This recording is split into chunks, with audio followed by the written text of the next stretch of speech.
दोस्तों रिलायंस पावर की बात करें तो पिछले कई दिनों से जो भारी भरकम गिरावट हो रही थी, जो लोअर सर्किट लग रहे थे, उस पे थोड़ा सा ब्रेक लगता हुआ दिखाई दे रहा है। आज स्टॉक के अंदर कुछ खरीदारी दिख रही है। क्या अब यहाँ से तेजी की संभावना बनेगी?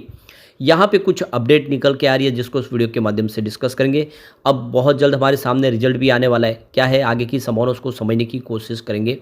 दूसरी तरफ अगर हम जेपी पावर की बात करें तो लगातार गिरने के बाद स्टॉक ये भी संभलता हुआ दिखाई दे रहा है और लगभग सभी स्मॉल कैप और मिड कैप जो स्टॉक लगातार गिरे पिछले दिनों से आज रिकवर होते हुए दिखाई दे रहे हैं। निचले लेवल से खरीदारी लौट के आ रही है। क्या यही सही मौका है एंट्री का, या फिर अभी भी बाजार में भारी गिरावट की संभावना बनी हुई है? साथ में हम ट्राइडेंट लिमिटेड को डिस्कस करेंगे। बहुत ज़बरदस्त लगातार स्टॉक गिर रहा है। अब क्या आगे से संभावना पॉजिटिव बनेगी, क्योंकि इस गिरावट का फायदा उठा के बड़े फंड हाउस तो खरीदारी करें, क्या निवेश करना चाहिए? साथ में हम अच्युत हेल्थ केयर लिमिटेड को डिस्कस करने वाले जा रहे हैं, जिसने बोनस और स्प्लिट दोनों का ही ऐलान किया है। स्टॉक ने काफ़ी बेहतर रिटर्न दिया है, क्या दाव लगाना चाहिए?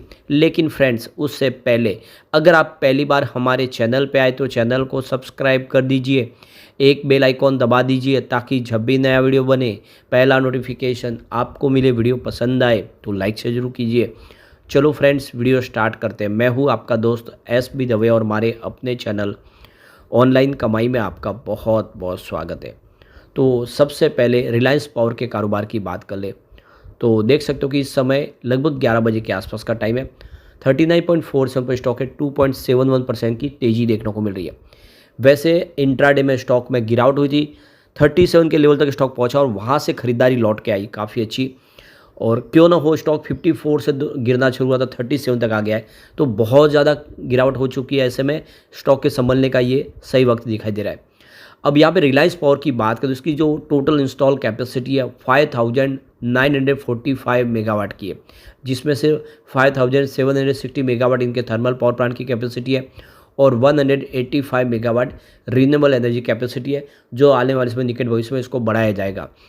यहाँ पे रिलायंस पावर की बात तो कंपनी यहाँ पे हर तरह के पावर जनरेशन प्रोजेक्ट करती है, बहुत सारी सिटीज़ में बिजली सप्लाई करती है, काफ़ी मजबूत पोर्टफोलियो है। यहाँ पे कंपनी के पास 3 कोल फायर्ड पावर प्रोजेक्ट है, एक गैस बेस्ड फायर प्रोजेक्ट है। इसके अलावा 12 हाइड्रो इलेक्ट्रिक पावर प्रोजेक्ट है कंपनी के पास। तो देख सकते हो कि कंपनी का पोर्टफोलियो बहुत मजबूत है। और सबसे बड़ी बात है, कंपनी आने वाले 2030 तक 100 गीगावाट की कैपेसिटी को पाने का लक्ष्य लेके चले रीन्यूएबल एनर्जी के माध्यम से। तो ये एक बहुत बड़ा सपना है। आप देख ही सकते हो कि इंडिया का टोटल 2030 तक का जो गोल है वो है 500 गीगावाट की कैपेसिटी को पाना है रीन्यूएबल एनर्जी के माध्यम से, जिसमें रिलायंस पावर अकेले ने 100 गीगावाट का लक्ष्य रखा है। ये बहुत बड़ी बात है, जिससे हम क्लियरली समझ सकते हो कि आने वाले समय रिलायंस पावर में एक बड़ी तेज़ी की संभावना बन सकती है। सबसे बड़ी बात है कंपनी का ये achievement, Reliance power completely debt free हो चुकी है। सारा का सारा जो सेटलमेंट कर दिया कर्ज का, और ये सबसे बड़ी टेंशन थी वो खत्म हो गई है। और अब आने वाला है Q2, तो 26 अक्टूबर को हमारे सामने Q2 का रिजल्ट होगा। वैसे कंपनी लगातार लॉस में बनी हुई है, काफ़ी समय से कंपनी लॉस दिखा रही है, लेकिन आशा है कि इस बार वो लॉस है वो खत्म होता हुआ दिखाई देगा और कंपनी बेहतर करता हुआ दिखाई देगी। यहाँ पे सबसे बड़ी बात है कि कंपनी के पिछली बार रिजल्ट भले ही लॉस में हो, लेकिन रिजल्ट सुधरा था।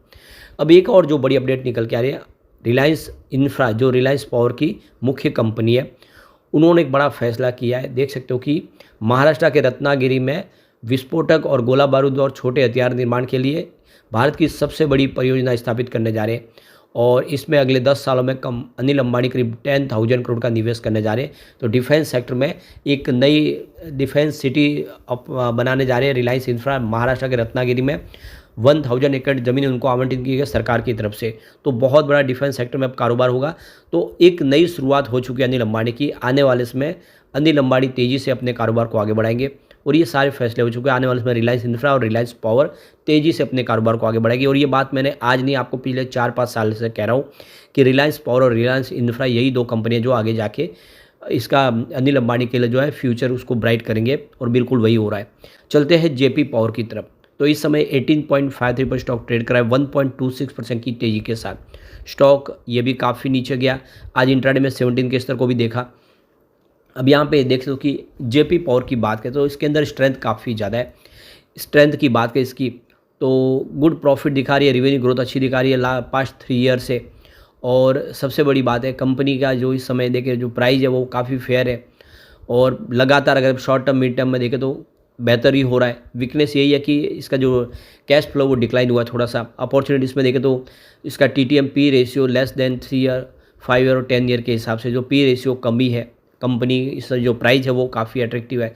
थ्रेड्स देखें तो RSI इंडिकेट प्राइस वीकनेस खाली। कुल मिला के देखें तो इसके अंदर स्ट्रेंथ अच्छी है। यहाँ पे अगर हम बात करें रिजल्ट की, तो रिजल्ट बेहतर रहने की उम्मीद है क्योंकि 26 अक्टूबर को कंपनी अपना Q2 का रिजल्ट डिक्लेयर करने जा रही है। बात करें अगर हम Q1 की, तो रेवेन्यू 1.75 थाउजेंड करोड़ के आसपास बताया था, जहाँ पे 2.75% की अर्निंग बेसिस पे वृद्धि देखने को मिली। नेट इनकम 348 करोड़ के आसपास, जहाँ पे 81.86% की अर्निंग बेसिस पे शानदार वृद्धि देखने को मिली। और नेट प्रॉफिट मार्जिन 19.86% रहा, जहाँ पे 77.01% की अर्निंग बेसिस पे वृद्धि देखने को मिली। तो क्लियरली देख सकते हो कि बहुत ही बेहतर था Q2 का रिजल्ट। और आने वाले समय Q1 का रिजल्ट काफ़ी अच्छा था, Q2 बेहतर रहने की पूरी उम्मीद है। तो ये एक अच्छा मौका है। अब इसकी परफॉर्मेंस देखें अगर पेयर कंपनियों की तुलना में, तो इसका प्रदर्शन बेहतर है। पिछले एक साल में इसने 110% का ज़बरदस्त रिटर्न दिया है। इस दौरान NTPC में 71% की तेज़ी बनी है, अदानी पावर में 86% की तेज़ी है। तो विनर आपको JP पावर दिखाई देगा। अगर हम बात करें यहाँ पे पिछले एक महीने की, तो JP पावर ने लगभग 4.67% का पॉजिटिव रिटर्न दिया, जबकि इस दौरान NTPC में 5.21% की गिरावट हुई है, अदानी पावर में 12.14% की बड़ी गिरावट हुई है। तो पिछले एक महीने के हिसाब से भी JP पावर ने बेहतर किया है, लेकिन पिछले एक सप्ताह में JP पावर में वीकनेस ज़्यादा रही है, करीब 12% की गिरावट हो चुकी है। और NTPC में इस दौरान 4% की गिरावट है, अदानी पावर में 5% की गिरावट हुई है। तो ये जो बड़ी गिरावट इसलिए हुई क्योंकि स्टॉक पिछले दिनों ज़बरदस्त दौड़ा है, प्रॉफिट बुकिंग आई है, लेकिन अब यहाँ से स्टॉक दौड़ने की संभावना फिर से बनने लगी है। अब चलते हैं हम ट्राइडेंट लिमिटेड की तरफ। तो 33.57 पर इस समय स्टॉक है, 1.42% की तेज़ी देखने को मिली है, लेकिन ये स्टॉक बहुत ज़्यादा करेक्ट हो चुका है, काफ़ी ज़्यादा गिर चुका है। ये लगातार निगेटिव रिटर्न दे रहा है। पिछले एक साल में 0.24% की गिरावट दिखाई, यानी स्टॉक वहीं पर था जहाँ साल भर पहले था। बात कर ले 6 मंथ की, तो यहाँ पे करीब 16% की गिरावट हो चुकी है, और पिछले एक महीने में 7% के आसपास की गिरावट है। लगातार ये स्टॉक दबाव में, लेकिन आने वाले समय बेहतर करता हुआ दिखाई दे सकता है। पिछले 5 दिन में भी यहाँ पे 6% की गिरावट हुई है। कंपनी के बिजनेस की बात करें तो कंपनी का जो बिजनेस है मुख्य रूप से एक्सपोर्ट का बिजनेस है, जिसमें होम टेक्सटाइल, पेपर डिवीज़न, इसके अलावा स्टेशनरी, यार्न, केमिकल और पावर जनरेशन का बिजनेस है। कंपनी देख सकते हो कि बात लेने और बेड लेने बनाती है होम टेक्सटाइल डिवीज़न में। इसके अलावा कंपनी हाई क्वालिटी के पेपर और स्टेशनरी प्रोडक्ट बना के देती है। कंपनी का कॉटन यार्न का बिजनेस है जो काफ़ी अच्छा है, और बहुत सारे कंपनी लगातार अगर आप देखें सर्टिफिकेट ले पा रही है, और काफ़ी अच्छा बिजनेस है। यहाँ पे केमिकल डिवीज़न में भी कंपनी लगातार अच्छा करी है, बहुत सारे नए केमिकल के प्रोडक्ट बना रही है। इसके अलावा कंपनी पावर जनरेशन का बिजनेस करती है। अपने खुद के जो जितने भी इनके प्लांट है वह बिजली ग्रीन एनर्जी के माध्यम से खुद कंपनी बनाती है, वेस्ट के माध्यम से बिजली बनाती है। और सबसे जो बड़ी बात है, कंपनी करीब 150 कंट्रीज़ में एक्सपोर्ट करती है, स्पेशली US, UK, दुबई में कंपनी का कामकाज है।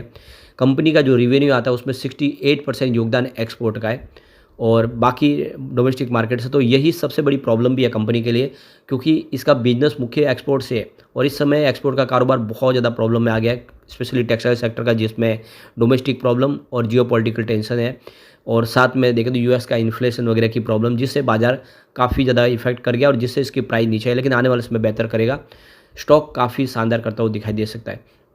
उसका सबूत आपको देखने को मिलेगा शेयर होल्डिंग पैटर्न में। सितंबर महीने में अगर आप देखें तो FIDI म्यूचुअल फंड ने जम के खरीदारी की है, किसी ने भी यहाँ पे बिकवाली नहीं की। यह सबूत है कि ये स्टॉक आने वाले समय शानदार कर सकता है। अब कंपनी का रिजल्ट भी हमारे सामने आने वाला है। 6 नवंबर को कंपनी अपना रिजल्ट डिक्लेयर करेगी। रिजल्ट अगर बेहतर होगा तो फिर एक शानदार तेजी की शुरुआत होगी, और ऐसे में ये एक अच्छा मौका है निवेश का, क्योंकि स्टॉक बहुत ज़्यादा करेक्ट हो चुका है। यही स्टॉक ऑलरेडी पहले 70 तक जाके आ चुका है। इस समय अगर 34 के आसपास है तो आधी कीमत में मिल रहा है। निवेश के बारे में सोचा जा सकता है। चलते हैं अच्युत हेल्थ केयर लिमिटेड की तरफ। 71.30 पर इस समय स्टॉक है, 0.35% की यहाँ पे गिरावट है। अब आप देख सकते हो कि कंपनी यहाँ पे स्प्लिट और बोनस दोनों का ही फायदा देने जा रही है, और देख सकते हो कि काफ़ी बेहतर करता हुआ स्टॉक दे। पिछले दिनों स्टॉक लगातार दौड़ा भी है। तो फार्मास्यूटिकल सेक्टर में काम करने वाली small cap company Achyut health care limited ने यहाँ पे बड़ा फैसला किया है। कंपनी अपने शेयर होल्डर को 410 के रेशियो में बोनस शेयर देने जा रही है, और 110 के रेशियो में स्टॉक को स्प्लिट करने जा रही है। तो यहाँ पे कंपनी पूरी तरह से जीरो डेट है, यानी कंपनी पे कोई कर्ज नहीं है, और साथ में अगर आप देखें तो कंपनी एक साल के भीतर दूसरी बार बोनस दे रही है। ये एक तरह से देखें तो ये बड़ा अचीवमेंट है कि कंपनी लगातार बोनस बांटती है, और इस बार तो स्प्लिट भी करने जा रही है। तो एक अच्छा मौका है उनके लिए जो बोनस और स्प्लिट का फ़ायदा उठाना चाहते हैं। वैसे इसका जो 52 वीक का हाई है वो 79.50 का है, जो 21/10/2024 को इसने बनाया, और जो लो है वो 40 रुपीज़ का है, जो 2/5/2024 को बना था। तो पिछले 1 साल में 52% का पॉजिटिव रिटर्न दिया है, और पिछले 2 सालों में 484% का बम्पर रिटर्न दिया है स्टॉक ने, और आने वाले समय ये कुछ बेहतर कर सकता है। लेकिन फ्रेंड्स, कोई भी इन्वेस्टमेंट करने से पहले अपने फाइनेंशियल एडवाइज़र से एडवाइस ले ले, या अपना खुद का रिसर्च करके घुमाने वीडियो। आपके एजुकेशनल पर्पज़ के लिए ही बनाए वीडियो पसंद आए तो लाइक से ज़रूर कीजिए और चैनल को सब्सक्राइब कर दीजिए। Thank you friends.